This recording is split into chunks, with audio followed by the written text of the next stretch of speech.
The gold coins had stayed in the lair for all of that time until they were stolen, and it was while eating his dinner in front of the television that Adam first learned of the robbery. The reporter was at Warwell Castle. She was interviewing a tall policeman.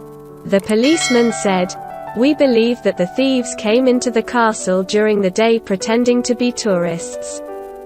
They must have hidden in a dark corner of Smok's lair and waited until the castle closed for the day.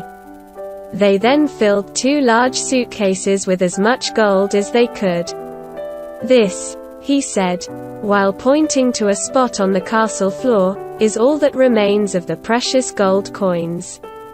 The camera zoomed in on a few gold coins that were scattered on the floor. Standing next to the policeman was a very forlorn castle curator. He was shaking his head and murmuring something about it being very unlucky for the castle and for the city of Krakow. Adam's father gasped, "All that treasure gone? What if another dragon comes along and sees that all the gold is missing?" Asked Adam. "They will know that Smok isn't there anymore. The castle might be attacked and we would have a new dragon after all these years." Basia, Adam's older sister, chuckled to herself and said, "Well then. The king had better go to the bank and get some more gold coins out before it is too late." The family laughed and returned to eating their delicious chicken soup. It seemed to Adam that nobody believed in dragons anymore, so maybe there was nothing to worry about after all. The next day, Adam woke up very early with the rest of his family.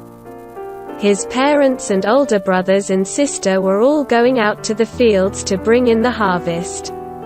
They would be gone for the whole day. The fields were far away from the farmhouse, so they had to leave very early. It would be hard work for everybody. Every harvest, different members of the family would take it in turn to stay at home and look after the farm animals and prepare the barn to store the crops. It was also their job to prepare a feast for the hungry family to eat when they returned home. This year it was Adam's turn. As his family left in the tractor, Adam gathered the food scraps for the farm animals and headed for the stables to feed the horses their hay.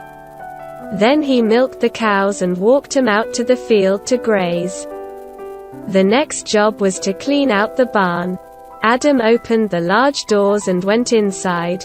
Once inside, Adam noticed a strange, golden light shimmering from the shadows towards the back of the barn. "I wonder what that could be," he thought, and went to investigate. As he approached the shimmering light, he could not believe what he saw on the floor of the barn. Gold. A suitcase split open and it was full of gold. And beside that there was another case still closed. Adam was amazed. He was sure that this was the gold from Smok's lair.